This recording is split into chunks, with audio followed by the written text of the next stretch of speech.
이처럼 북한은 3차 북미 정상회담 가능성을 일단 일축했습니다.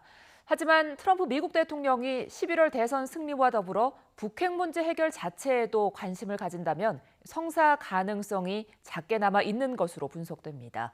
왕선택 통일외교 전문기자입니다.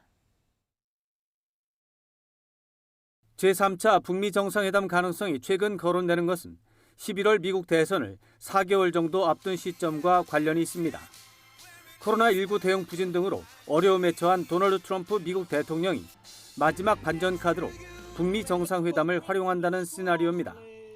그러나 트럼프 대통령의 국내 정치 행사에 김정은 북한 국무위원장이 들러리로 참석할 가능성은 거의 없습니다.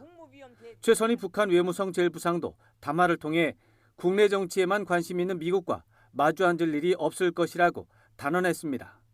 트럼프 대통령이 대규모 양보를 제공하면 북한에서 관심을 가질 수 있지만 미국 내부에서 역풍이 불기 때문에 결국 성사 가능성은 매우 희박합니다.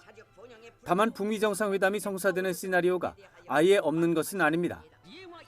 9월이나 10월에 북미 정상회담을 열어서 북한의 가시적인 비핵화 조치를 먼저 진행하고 미국의 경제 제재 해제 문제는 내년 초에 회담을 다시 열어서 처리하는 방안입니다. 북한은 선 비핵화를 수용하고 미국은 경제 제재 해제를 대규모로 진행한다는 점에서 북미 양측 모두 검토할 가능성이 있습니다. 물론 김정은 위원장과 트럼프 대통령이 시차를 두고 반드시 약속을 지킨다는 전제가 있어서 결코 쉬운 방안은 아닙니다. 또 트럼프 대통령이 낙선할 경우 미국 민주당이 합의 무효화 또는 보복 조치에 나설 가능성이 있어서 위험한 방안이기도 합니다. 그렇지만 트럼프 대통령의 대선 승리 필요성, 김정은 위원장의 경제 발전 욕구, 문재인 대통령의 평화체제 구축이라는 목표가 있기 때문에 정치적 외교적 수요는 존재하는 것으로 평가됩니다.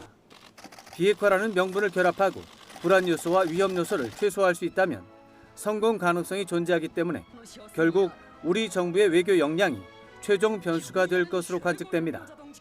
YTN 왕선택입니다.